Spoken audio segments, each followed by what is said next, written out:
12절에서 15절까지 함께 봉독합니다. 형제들아, 너희는 삼가 혹 너희 중에 누가 믿지 아니하는 악한 마음을 품고 살아계신 하나님에게서 떨어질까 조심할 것이요, 오직 오늘이라 일컫는 동안에 피차 매일 권면하여 너희 중에 누구든지 죄의 유혹으로 완고하게 되지 않도록 하라. 우리가 시작할 때에 확신한 것을 끝까지 견고히 잡고 있으면 그리스도와 함께 참여하는 자가 되리라.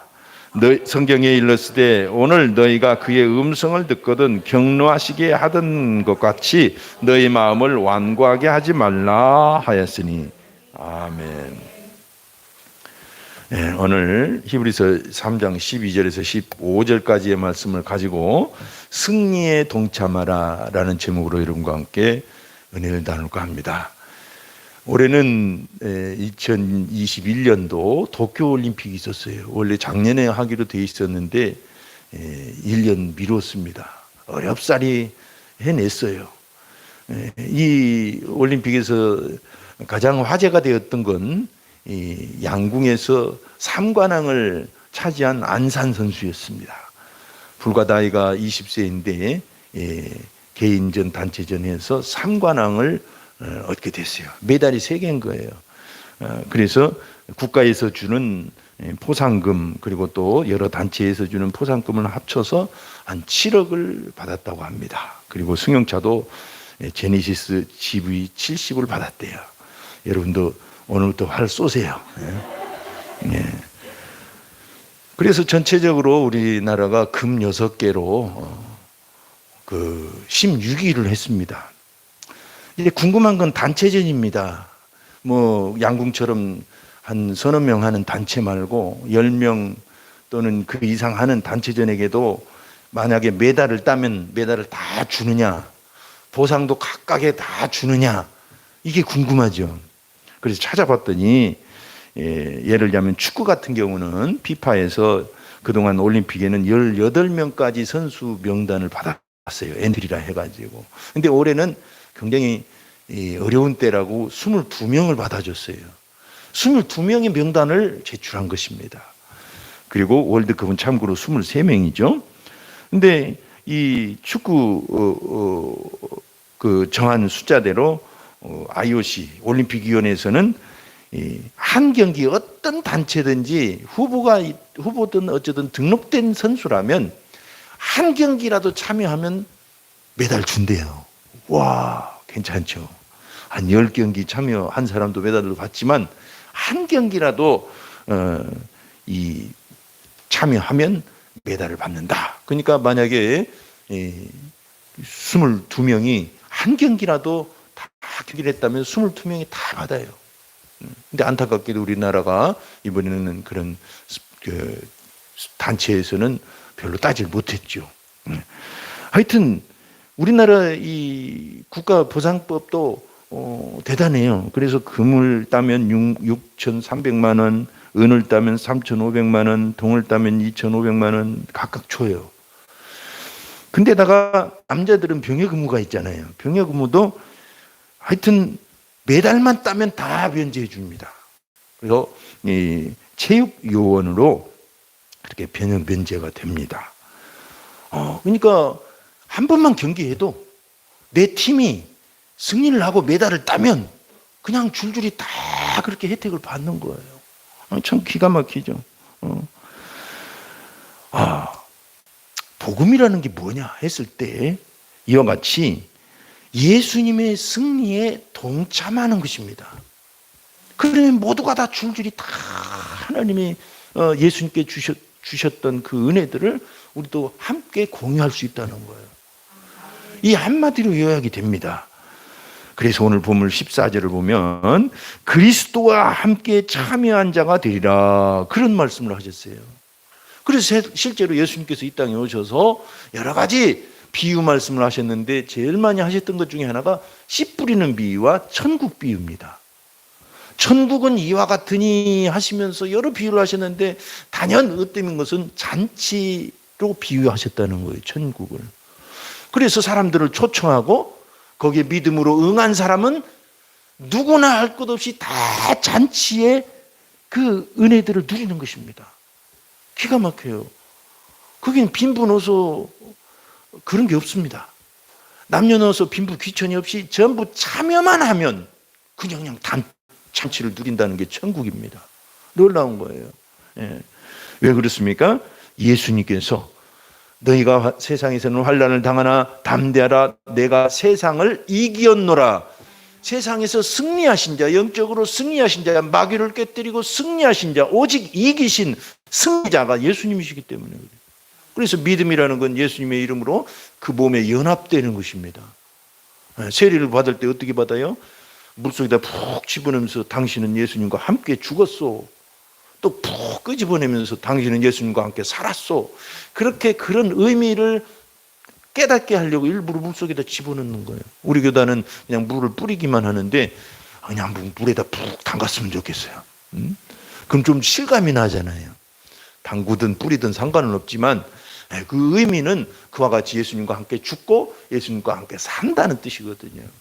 그러니까 예수님께 은혜로 동참하는 것입니다. 믿음으로 동참하는 것. 우리는 정말 세상에서 우리 하나님께 내세울 만한 게 하나도 없잖아요. 그런데 감사하게도 우리가 그냥 믿었더니 예수님의 승리에 동참케 해주신다더라.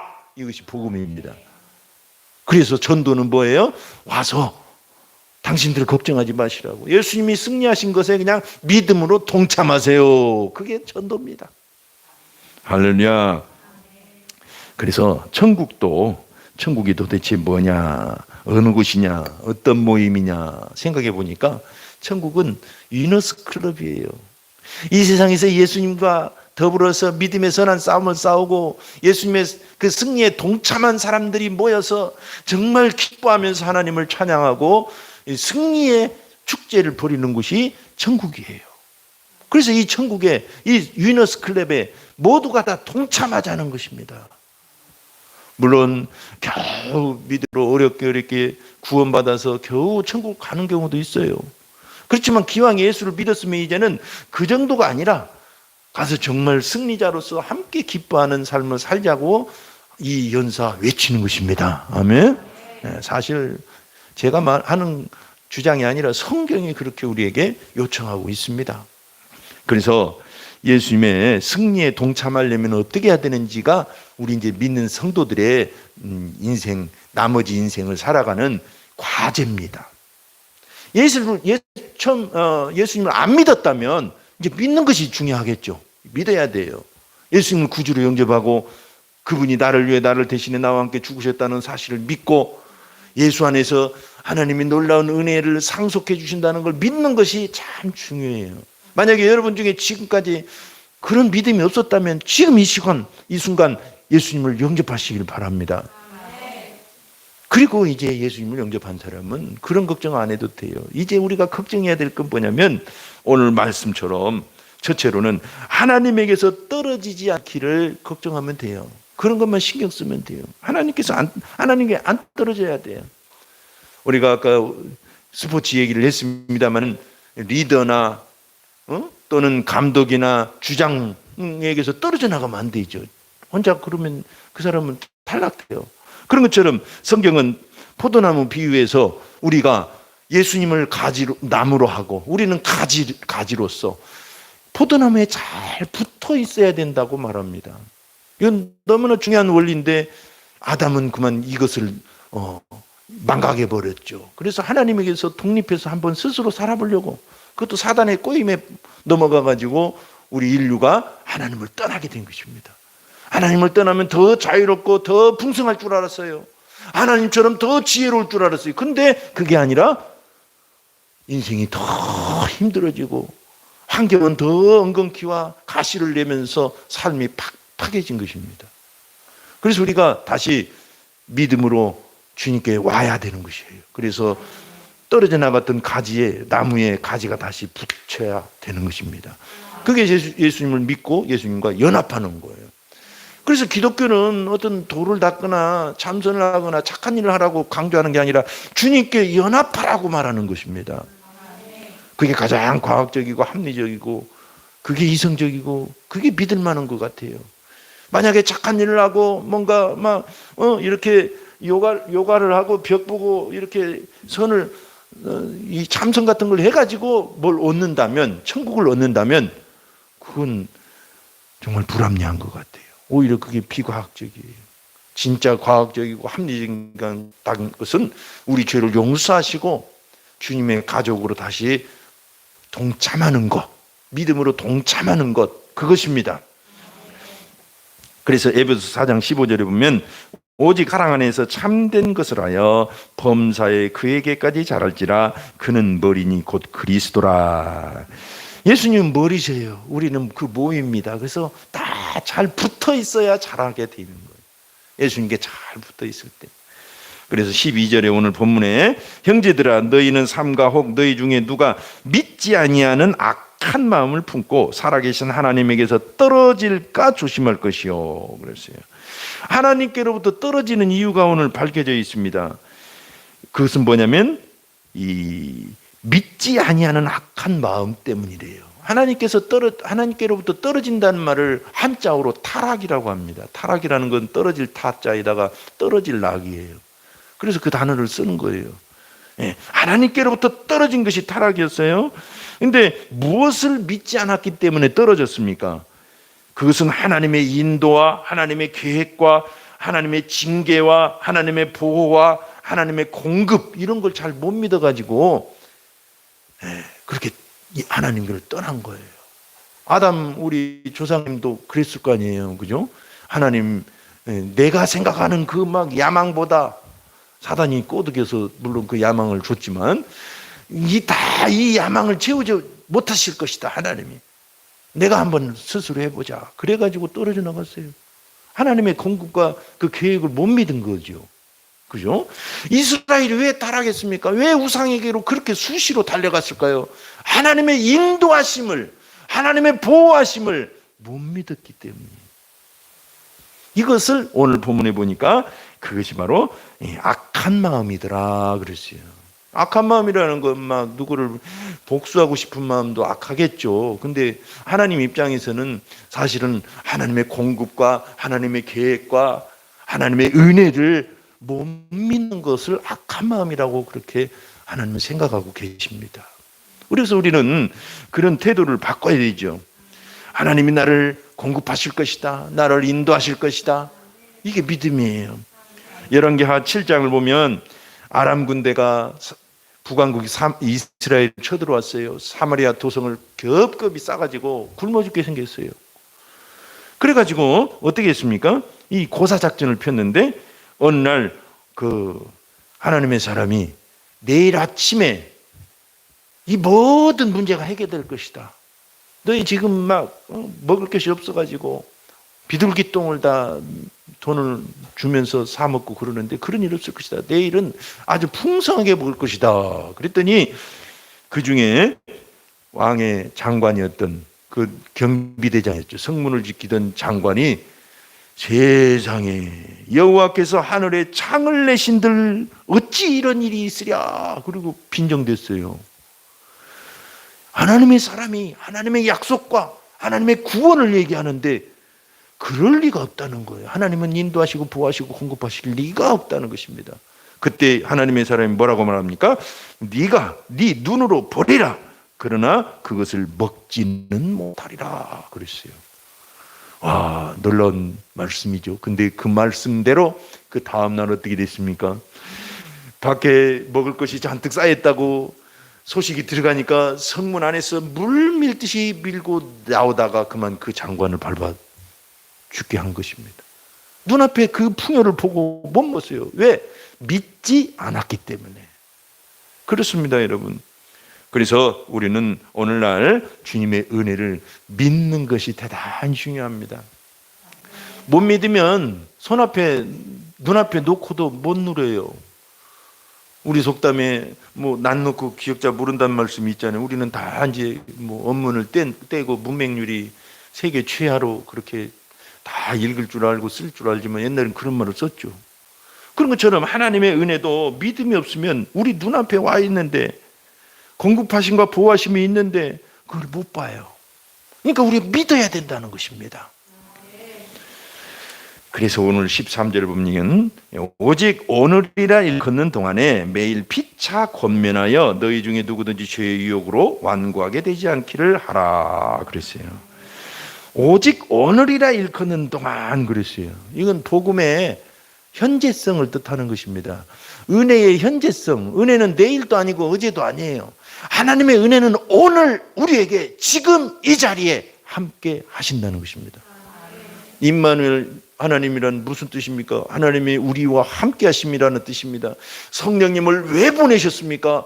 하나님이 지금 우리와 함께, 나와 함께 이 자리에 함께 하신다는 걸 알게 해 주시려고 보내셨어요. 그래서 그분이 오신 것입니다. 여러분, 지금 여러분 가운데 하나님 계십니다. 지금 하나님이 살아계셔서 생명을 주시고 은혜 주시고 들리지 않는 음성, 저는 모르지만 여러분에게 각자에게 주는 위로의 말씀과 격려의 말씀과 능력의 말씀을 지금 주고 계십니다. 그래서 서로 피차 권면하라 그랬어요. 매일, 오늘이라 일컫는 동안에 매일 피차 권면하라 그랬어요. 고린도후서 6장 2절을 보면 이르시되 내가 은혜 베풀 때에 너에게 듣고 구원의 날에 너를 도왔다 하셨으니 보라 지금은 은혜 받을 만한 때요 보라 지금은 구원의 날이로다. 여러분, 생명이라는 건 어떤 특징이 있냐면 지금 살아있어야 돼요. 지금 살아있는 것이 중요해요. 어제 죽었었더라도 그건 상관이 없습니다. 어제 살아있었고 오늘 죽으면 그것도 소용없습니다. 금송아지가 몇 마리가 우리 집에 있었었어 소용없어요. 지금 있어야 되잖아요. 그런 것처럼 여러분, 하나님의 은혜는 지금이 중요합니다. 내일 중요하기도 하지만 내일보다 지금이 중요해요. 어제 내가 실패했거나 어제 슬픔이 잠겨 있었거나 어제 절망이 있거나 괜찮습니다. 지금 은혜를 받고 지금 살아나자는 것입니다. 그래서 보라 지금은 은혜 받을 만한 때요 보라 지금은 구원의 날이로다. 이것을 서로 권면하라는 거예요. 권면, 피차 권면하라. 왜냐하면 사람은 권면하지 않으면 반응을 잘 안 합니다. 신기해요. 마케팅에서도 방관자 효과라는 게 있습니다. 그건 뭐냐면 여러분 영상에서 혹시 보셨을지도 몰라요. 어떤 응급 환자가 생겼다고 합시다. 응급 사태가 생겼어요. 근데 많은 군중들이 지나가면서 손을 쓰지 않는 거예요. 왜냐하면 그건 방관자로서 책임이 분산돼 버리기 때문에 그런데요. 그래서 나 아니어도 누군가 하겠지. 그러니까 반드시 어려움이 있다면 응급 대원들은 저 까만 옷 입은 멋있는 사람, 안경 쓴 사람, 당신 빨리 119에 전화해 주세요. 이렇게 구체적으로 부탁을 하라는 것입니다.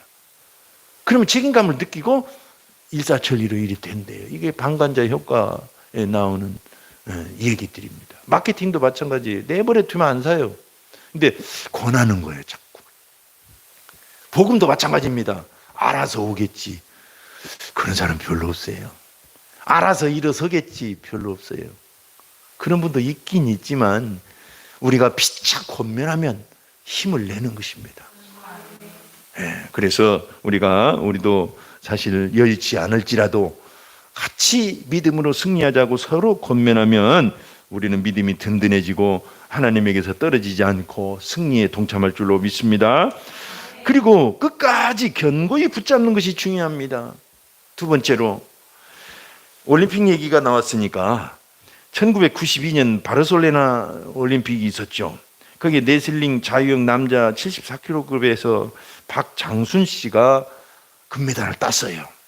근데 그 마지막 결승전에 미국의 케네스 먼데이하고 붙었는데, 원래 이 먼데이하고 그 5번이나 진 경력이 있어요, 박장순 씨가. 그래서 오기가 생긴 거예요. 이 사람하고 결승전에서 만났으면 좋겠다. 그래서 한번 이번엔 이기겠다 이거예요. 그리고 드디어 15초를 남겨놓고 박장순이 오른쪽 한 발 태클로 번개처럼 넘어뜨려서 이겼습니다. 그리고 나중에 그 인터뷰에서 말하기를 자기 전략이 하나 있었대요. 그건 뭐냐면 이 사람이 먼데이가 워낙 세니까, 잘하니까 자기 전략 하나는 버티기였대요. 버티기. 씨름도 그러고 이 레슬링도 그러고 이 스포츠 중에 상당 부분이 버티기만 잘해도 이기는 경기가 있습니다. 유도 그러잖아요. 버티기 잘해야 돼. 예. 마찬가지입니다. 신앙이라는 건 때로는 버티기를 잘해야 돼요. 고대 올림픽에서 이 뭡니까? 신약에 나오는 스포츠가 몇 개 있습니다. 마라톤, 권투, 레슬링 이 세 가지가 나와요. 씨름이라고 번역돼서 지난번 번역에는 공동 번역에는 현대에는 레슬링이라고 돼 있어요. 그러니까 여러분 레슬링 경기를 하는 자들은 끝까지 잘 버티는 게 중요합니다. 오늘 14절에 보니까 우리가 시작할 때 확신한 것을 끝까지 견고히 잡고 있으면 그랬어요. 이게 참 중요합니다. 여러분 힘들고 어려울 때 많을 거예요. 그냥 포기하고 싶을 때도 있을 거예요. 근데 이기라는 게 아니라 버티기만 해도 우리는 승리에 동참할 수 있다는 것입니다. 그런 게 많아요. 막 가서 굳이 막 가서 애써 싸우지 않아도 그냥 가만히 잘만 버텨도 은혜 줘요. 저도 목회를 많이 오랫동안 했어요. 근데 친구들이 가끔 하는 말이 기적이래요. 잘 버텼다 이거예요. 생존하고. 아, 믿음은 버티기입니다. 버티기만 잘해도 이기는 게 많아요. 팀에 있으려면 신앙생활을 하려면 온갖 고생도 있고 서러움도 있고 인간관계 환경 근데 버티기만 잘해도 이긴다 이거예요. 왜 버티라고 그랬을까요? 중간에 문제가 생길 수 있다는 것입니다. 그리고 인간관계에서 버티기 힘든 일들이 생겨날 수 있다는 것입니다. 환경에서 버티기 힘든 일들이 생겨날 수 있다는 것입니다. 어떤 일을 하든지 이 고비를 넘기면 이기는 것입니다. 사람들은 그 고비를 못 넘겨가지고 성질도 내고 고비를 못 넘겨가지고 관계가 깨지거나 하던 일을 멈추죠. 우리는 이 고비만 그냥 버티기만 잘해도 내가 버티리라. 어떤 학자는 어떤 저서에 축적의 시간이라고 그걸 표현했어요. 버티기만 잘해도 이길 수 있습니다. 무엇을 버텨야 됩니까? 오늘 본문에 보니까 우리가 시작할 때에 확신한 것을 버티래요. 끝까지 붙잡고. 그게 뭘까요? 디모데후서 3장 14절에 보면 그러나 너는 배우고 확신한 일에 거하라. 너는 내가 누구에게서 배운 것을 알며 그랬어요. 배우고 확신한 일이 뭘까요? 복음이에요. 복음. 처음 듣고 예수 안에서 품었던 소망 처음 듣고 예수 안에서 가졌던 그 놀라운 기대감과 은혜들 평강들 이걸 끝까지 붙잡으라는 것입니다. 그래서 이번 기도를 하다가 처음 감동이 중요하잖아요. 그죠? 두 번째 감동보다 처음 감동이 하나님의 뜻일 때가 많아요. 그것을 유지하는 거예요. 은혜도 마찬가지입니다. 우리가 처음 예수를 믿었을 때를 한번 생각해 보세요. 세상이 주지 못하는 평강으로 눈물 흘리지 않았습니까? 저는 정말 눈물 많이 흘렸어요. 여러분도 그러셨겠죠. 은혜는 그래요. 근데 이제 세파에 시달리다 보면 이게 자꾸 희석되고 그 처음 그 은혜를 놓쳐버리죠. 아닌 게벼인 것은 아닌 게벼. 근데 그게 아니라 이것이 진짜 은혜인 것입니다. 우리 교회에서 외치는 복음은 뭡니까? 이건 우리 교회 독창적인 발명품이 아니라 성경에 나온 건데 십자가와 부활과 성령의 복음. 이것을 굳게 붙잡는 것입니다. 십자가라는 게 뭡니까? 십자가는 예수님께서 나를 위해 나를 대신해 나와 함께 죽으셨다는 것입니다. 이걸 믿으면 죄를 이기고 우리가 이 세상을 승리할 수 있습니다. 이것만 잘 붙잡아도 부활은 그냥 저절로 경험이 되죠. 부활은 우리 책임 아니에요. 십자가는 우리 책임입니다. 자기를 부인하고 자기 십자가를 져야 된다는 자기를 부인해야 되는 게 제일 힘들잖아요. 성을 빼앗는 것보다 자기를 다스리는 데가 또 다 영웅 호걸들도 자기 성질 못 이겨서 자기를 못 이겨서 넘어지잖아요. 그러니까 신앙도 자기를 이기면 다 이기는 거예요. 다 이겨. 근데 감사하게도 자기를 이기고 환경을 이기고 흑암을 이기는 비결이 십자가에 있다는 것입니다. 그리고 부활은 하나님이 은혜로 주시고 약속대로 신실하게 주시는 삶의 능력입니다. 그리고 성령님이 오시고 우리와 함께 하시는 것도 이건 하나님의 소관이지 우리가 옷이 없어서 한다고 오는 게 아니에요. 하나님의 약속대로 신실하게 지금 이 자리에 성령님을 보내셨다는 것입니다. 우리가 해야 될 일은 항상 이 십자가를 바라보는 것입니다. 자, 어렵더라도 복음으로 끝까지 버티시다. 끝으로 말씀 앞에 부드러워져야 돼요. 부드러워져야 돼요. 우리가 주사를 맞으면, 엉덩이 주사 맞으면 간호사가 어떻게 해요? 엉덩이를 탁 한 대 때리고 주죠. 왜 그래요? 그냥 막 주사기 찌르면 근육이 깜짝 놀래갖고 긴장을 해가지고 주사바늘이 부러지기도 해요. 휘어지기도 하고. 그러니까 미리 한 대 탁 때리자마자 긴장했다가 확 풀리는 순간 탁 찌르는 거예요. 그죠? 여러분 아실 거예요. 그러니까 이 긴장되고 딱딱해진 상태에서는 주사바늘이 들어가질 않아요. 마찬가지입니다. 우리 마음도 하나님 앞에서 딱딱한 상태에서는 들어가질 않아요.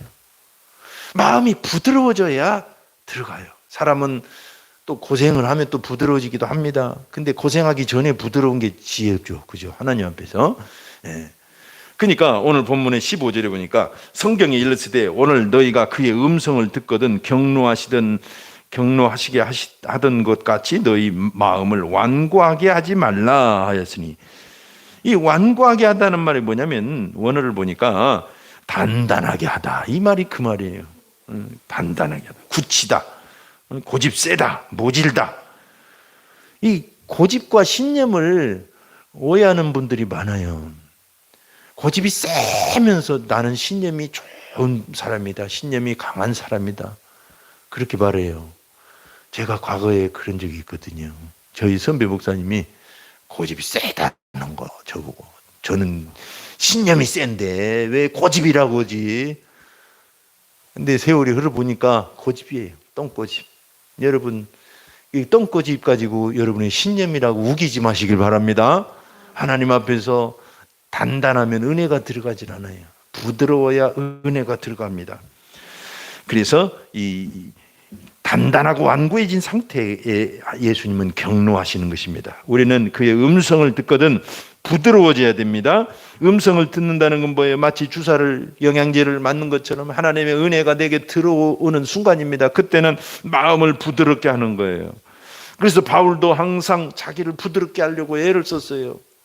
바울과 같은 훌륭한 사람도 고린도전서 9장 23절 내가 복음을 위하여 모든 것을 행하면 복음에 동참하고자 함이라. 복음에 참여하려고 하는 거예요. 27절에 보니까 내가 내 몸을 쳐 복종하게 하면 내가 남에게 전파한 후에 자신이 도리어 버림을 당할까 두려워함이로다. 남에게는 실컷 복음은 동참해야 된다, 승리는 동참해야 된다고 말해놓고 자기가 떨어져 나갈까 봐 항상 조심했어요. 그래서 마음을 부드럽게 했어요. 이게 중요합니다. 사도행전 17장에 보면 좋은 예가 나옵니다. 11절에 베레아 사람들에 대해서, 베레아에 있는 사람들은 데살로니가에 있는 사람보다 더 너그러워서 간절한 마음으로 말씀을 받고 이것이 그러한가 하여 날마다 성경을 상고함으로, 그래가지고 은혜를 많이 받았잖아요. 그곳에 역사가 많이 일어났습니다. 마음이 너그러울 필요가 있습니다. 하나님 안에서, 예수 안에서. 오늘 하나님은 우리를 그 천국으로 초청하십니다. 앞으로 갈 천국도 있지만 이 땅에서 일궈야 될 천국도 있어요. 앞으로 갈 천국에 대해서는 처음 고민하고 다음부터는 고민할 필요가 없어요. 이제 중요한 건 이 땅의 천국을 일구고 이 땅에 오는 천국을 누리기를 힘쓰시길 바랍니다. 그래서 예수님 초청하십니다. 우리를. 이사야 55장 1절 오호라 너희 목마른 자들아 물로 나오라, 돈 없는 자도 오라, 너희 눈 와서 사 먹되 돈 없이 값 없이 포도주와 젖을 사라. 단지 믿음을 가지고 와서 은혜를 사가라는 거예요. 그냥 동참하라는 것입니다. 와서 그냥 숟가락만 하나 얹으라는 거예요. 할렐루야. 유명한 전도자 무디가 디트로이트 그 공업도시죠, 대규모 전도 집회를 끝내고 숙소로 가는 중이었습니다. 근데 어떤 청년이 멀리서 헐레벌떡 뛰어오더니 무디 선생인 줄 알고는 벌써 집회가 끝났냐고 막 달려왔는데 늦은 거예요. 그래서 여기에 오면 답을 찾을 수 있다는 소식을 듣고 바로 뛰어왔는데 벌써 끝났습니까? 이제 저는 어떻게 하면 좋죠? 제 인생의 답을 도저히 찾을 수가 없어서 평생을 고민했습니다. 저는 도대체 이제 어떻게 해야 합니까? 그래서 무디가 이렇게 대답했습니다. 안타깝지만 이미 늦었습니다. 그러니까 무디의 말을 듣고 청년은 더 이제 하소연을 했습니다. 그럼 도대체 구원을 받으려면 저는 어떻게 해야 합니까? 언제 있을지 모르는 다음 집회를 어떻게 기다립니까? 막 그랬어요. 그래서 무디가 이렇게 말했습니다. 그런 말이 아닙니다. 이미 예수님께서 모든 일을 다 하셨기에 당신이 무슨 일을 하기에는 너무 늦었다는 말씀입니다. 그리고 복음을 듣고 청년이 아무도 없는 그 공원에서 무릎을 꿇고 주님을 영접했다는 이야기입니다. 여러분, 복음은 그겁니다. 내가 해야 될 일이 아니라 내가 동참하는 거예요. 믿음으로. 주님이 이미 다 잔치를 벌여놓으셨어요. 은혜도 벌여놓으시고 승리도 벌여놓으시고 오늘 이 시간 여러분의 것이기를 되시기를 축원합니다. 이 시간 합심해서 한번 기도합니다. 하나님, 그렇게 좋은 천국, 그렇게 좋은 은혜와 상속과 승리, 풍요로운 삶, 이것은 이미 예수님이 십자가에서 다 읽어놓으셨습니다. 그런데 나는 예수 믿으면서도 아직 좀 부족한 게 웬일입니까? 했을 때 오늘 말씀을 기억하시길 바랍니다. 하나님에게서 떨어지지 마시길 바랍니다. 믿음은 노력하는 게 아니라 믿음으로 주님께 연합하는 겁니다. 그리고까지 견고히 붙잡는 것입니다. 그리고 말씀 앞에 항상 부드러워지는 것입니다. 하나님의 말씀, 오늘 이 말씀이 곧 나의 말씀입니다. 나는 이대로 할 것을 결심하오니 나를 붙들어 주소서. 감사합니다 하면서 기도합시다. 하나님 아버지여, 감사합니다. 주님께 찬양합니다. 승리라는 건 참아는 것이